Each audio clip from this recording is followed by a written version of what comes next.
talk to me about scenes I did not know. He asked me to spend the night with him, so I said that I'd have to go. For the words spilled out from the edge of his lips and fell down the side of his chin, as my mind moved away for a short holiday with the girl I had seen coming in. In her hair you could smell the diesel fume of a midnight motorway. In her eyes she keeps the summer times where happier memories play. Yes, you know how sometimes when you're making up rhymes and you can't find a word that will fit. Well, she was the one who got stuck on your tongue and gave you the option to quit.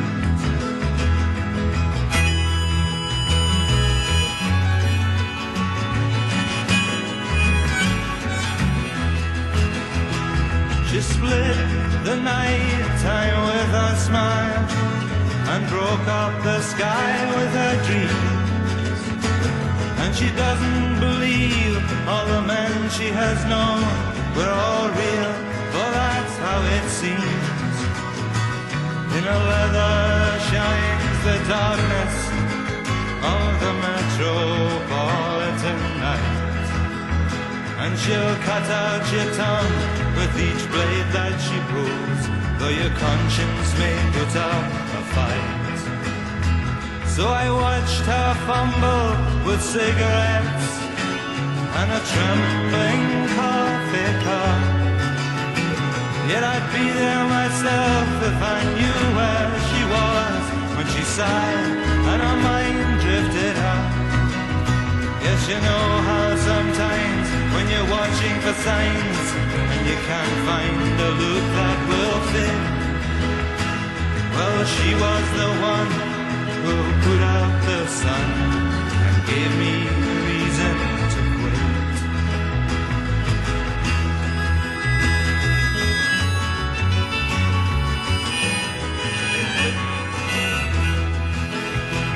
The panes of glass are shattered now, and the wind comes racing in to disconnect the spider's webs that spread their wings round the brim of the pots and the bottles that soak in the dust with the jungle of clothes that she keeps, in case maybe someday she feels that she may become queen of the night as she sleeps. A trail of broken effigies lay scattered round her bed.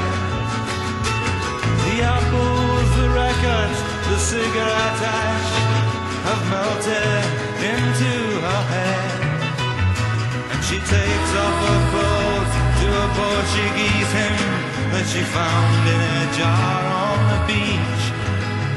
She has woven, it seems, a basket of dreams for the fruit that is just out of reach.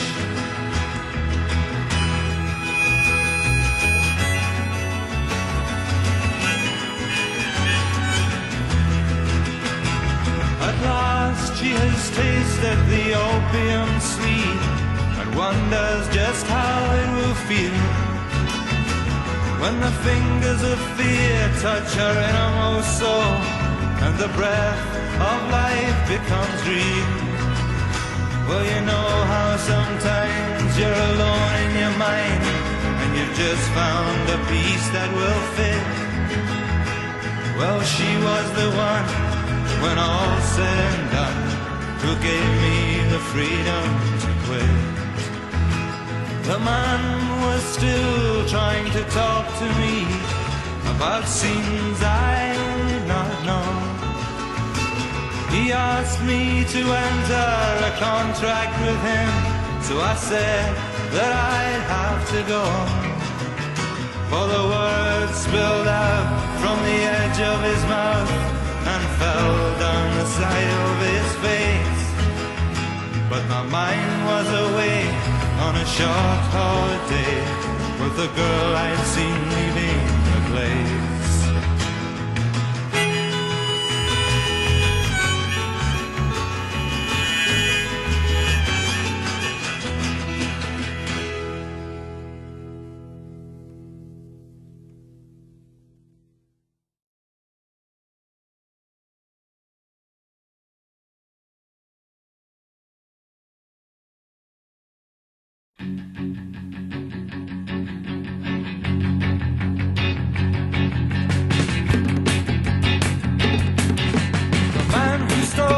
My best friend's car was really just about as homicidal as a man can be.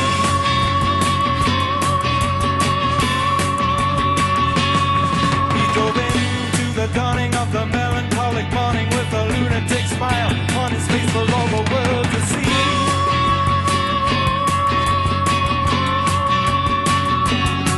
He's a man on the run and he knows what he's done. If he lives 40 minutes, then he lives to be 100.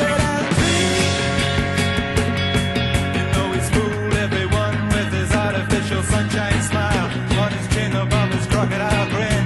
And don't ask me why, but his eyes will tell you lies until you melt in the glare or get strangled in his hair. Have mercy on his soul, on his fool, everybody, but he won't get the chance to fool. Jennifer's flat is where it's all at, and the people come from miles around to taste our cider.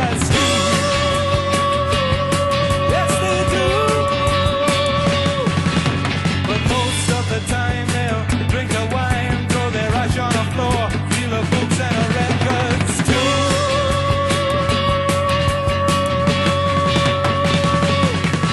But the wise ones around, as far as Jenny's concerned, any idle words of complimentary praise will do.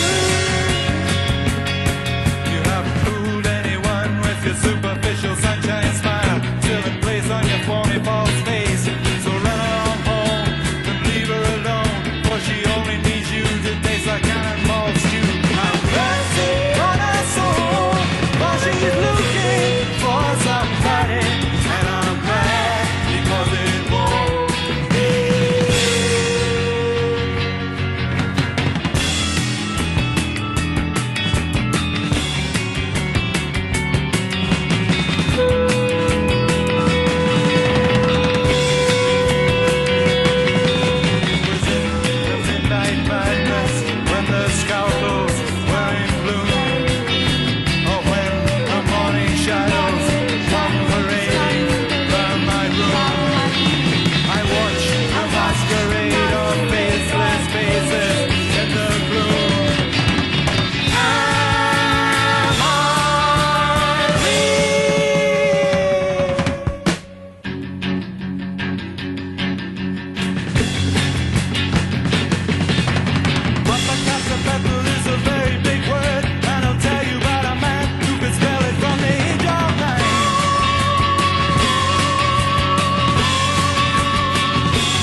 sucking on a cigarette, trying to forget remnants of your chronic fascination, soaking in the sorrow of the welcome evening rain, yielding to a gentle flagellation.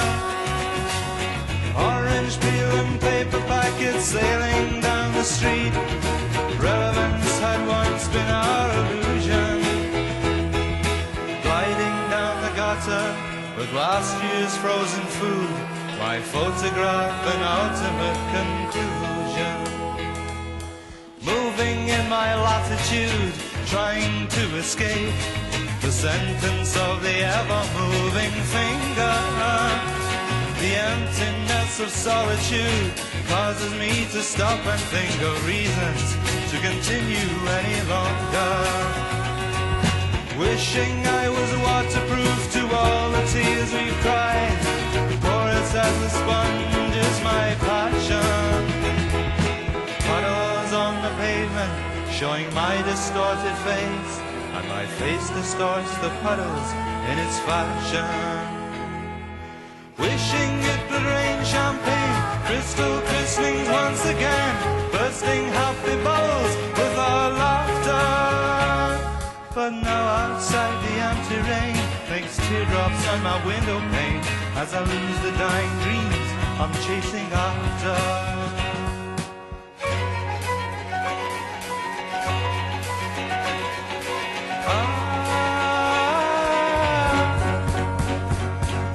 Sucking on a cigarette, trying to forget everything I ever learned about you, trying to remember how it was before we met. Now I have to face myself without you. Following my fantasy, I run from street to street, escaping from your soft elastic shadow. But somehow all the paths I know lead me back again and leave me standing like a spy outside your window. I never had time to say all that I wanted to say. I'm closing my eyes in the hope that the rain goes away. Too many tomorrows, I'm sorry I borrowed today. If you want some of my worries, I'm giving them all away. Can't you lend me some sunshine? I'll pay you all back someday. For I never had time to say all that I wanted to say. No, I never had time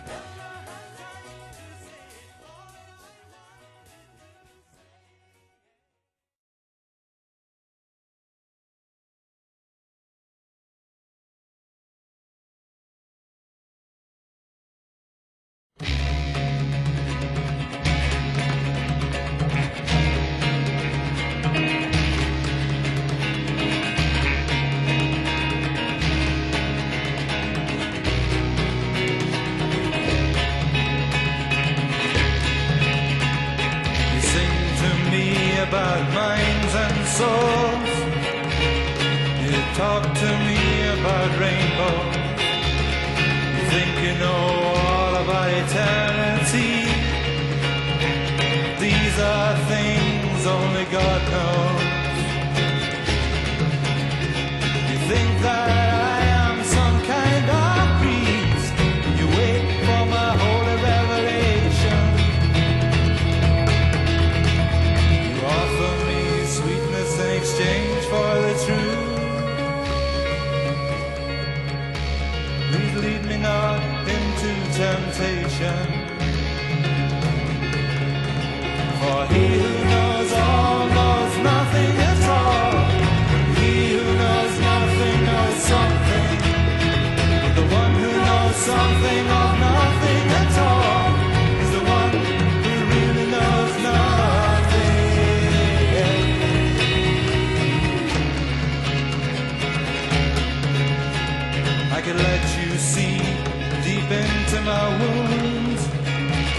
where the cripples are dancing on crutches, and the lunatic doctor who's sewing my veins sits proudly and counts all the stitches.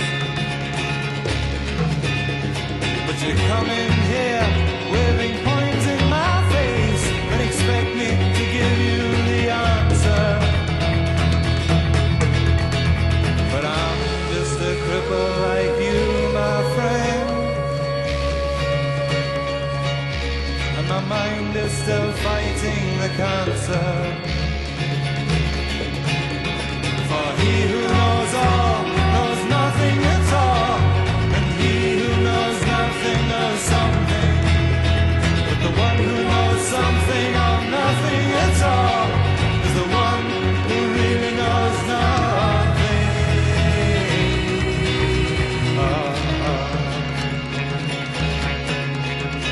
And inside a second it all comes true, with God in your mind and your fingers.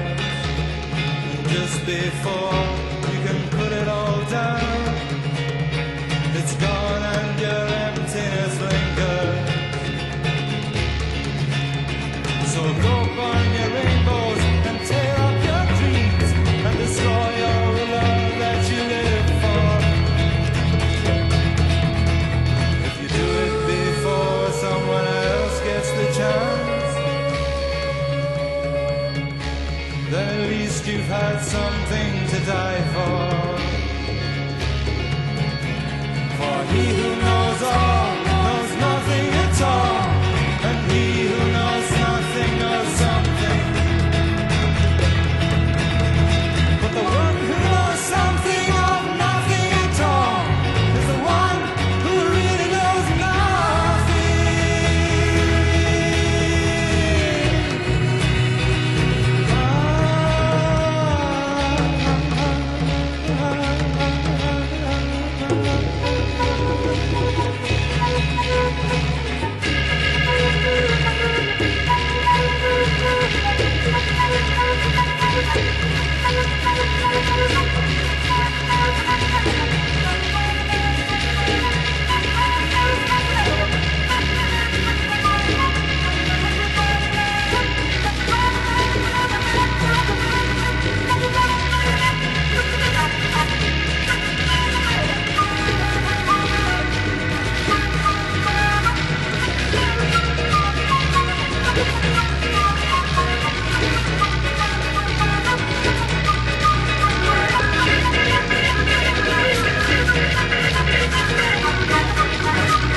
say whiting to a snare.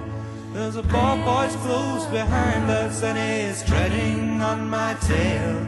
See how eagerly the lobsters and the turtles all advance. They are waiting on the shingle. Will you come and join the dance? Will you, won't you, will you, won't you, will you join the dance? Will you, won't you, will you, won't you, won't you join the dance? You can really have no notion how delightful it will be when they take us up and throw us with the lobsters out to sea. But the snail replied too far, and gave a look askance. Said he thanked the whiting kindly, but he would not join the dance. Would not, could not, would not, could not, could not join the dance. Would not, could not, would not, could not, could not join the dance. Would not, could not, would not, could not, could not join the dance. Would not, could not, would not, could not, could not join the dance. What matters it how far we go?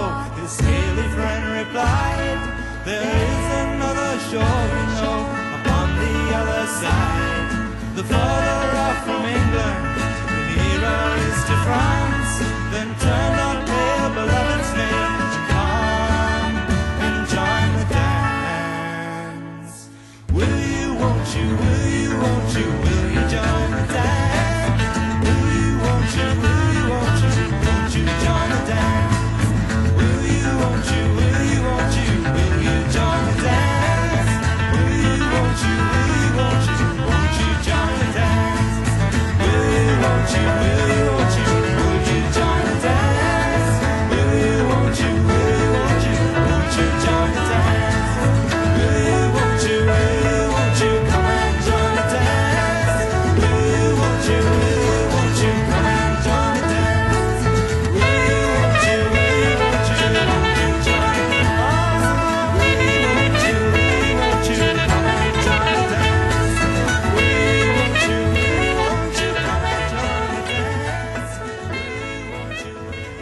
I saw the petals fall, softly like snowflakes, and settle on the rough earth like quiet butterflies.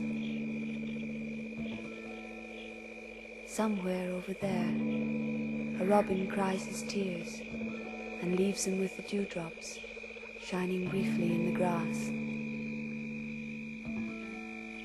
So listen quietly and let the river sing his song for you. Then weeping rush away towards the freedom of the sea.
Gently lifting from your statue cloudy blue, your eyes now real, taking in what lies before them. Once again you found yourself without me.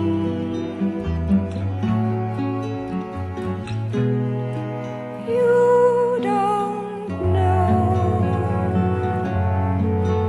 but I am with you.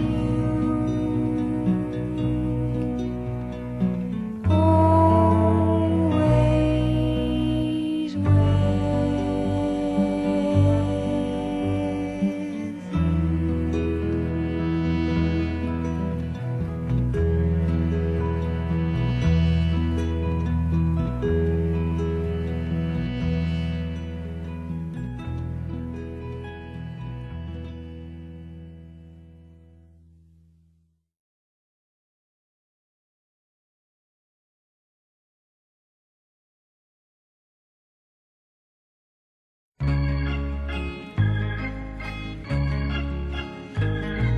Sing me a song that will last a year long, with words that are happy and free.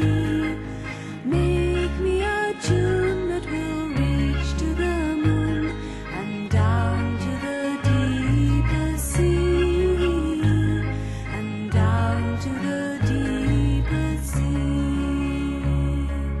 Light that is bright will light the dim night, with candles I burn for you. Give me a sign that you've reached peace of mind, and you know my love's honest and true. Pick me a flower that will tell me the hour when the day will end in a sigh. Night will come on the wings of a song, and my thoughts will drift peacefully by. My thoughts will drift peacefully by. Spin me a thread that I'll throw to the dead, to hide my conscience away. Build me a boat on the sound of a note that will drown in the voice of today. Sing me a song that will last a year long, with words that are happy and free. Make me a tune that will reach to the moon and down to the deepest sea, and down to the deepest sea.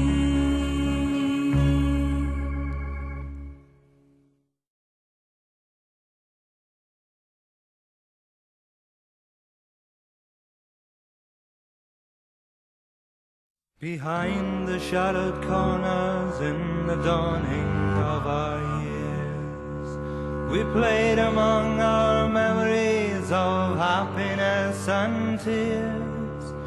We walked along the seafront, two children hand in hand.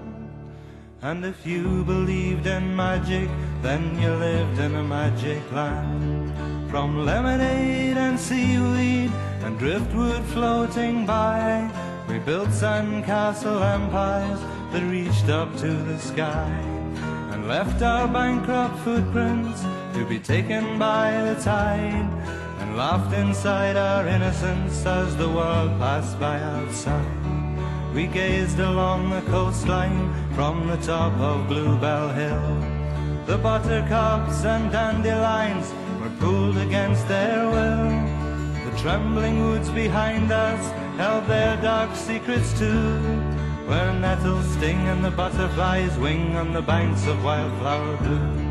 And the bells on Sunday morning rang far across the sea, and salty seagulls sang their songs about eternity.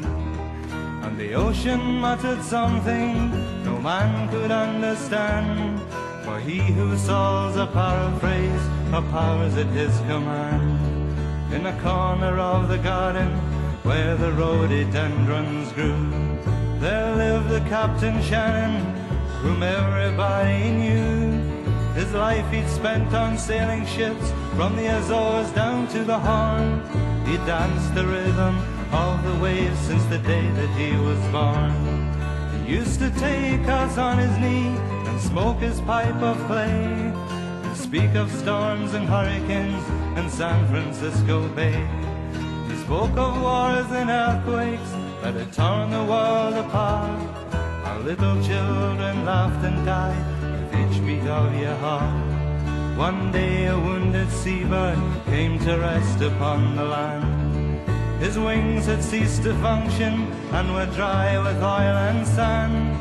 A gentle dog had sensed him as the wind blew from the south, and fetched a lump of lifelessness home safely in his mouth. In the stroke of every hour, the oily bird was bathed, for Captain Shannon saw the bird and knew he could be saved. In a few days he became quite well and quickly learned to fly. Flew off towards the sunset and left us wondering why.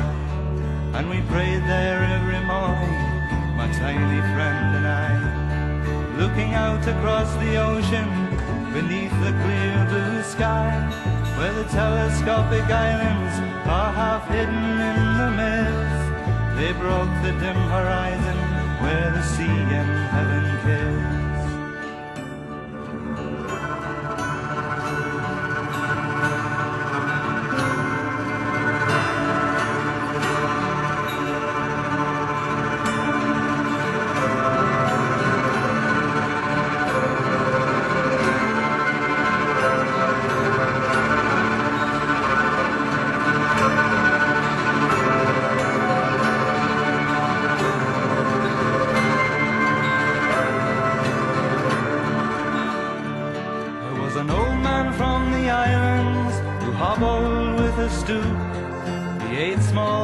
For breakfast, who did not eat their soup, or carry you in a rowboat to an island called Amen. And if you weren't too polite, you'd ne'er be seen again. The old hunchback lived all alone in a cave down by the sea, and stocked his fishbox kitchen with fools like you and me. He wore one golden earring and grew seaweed in his hair. Though no man had ever seen him, we all knew he lived there. He had a dog called Cephas, who would bite you if he could, though you would never come to harm if the life you led was good. Now he might have been a walrus, or he might have been a seal, though most times he looked just like a dog, though not a dog for real.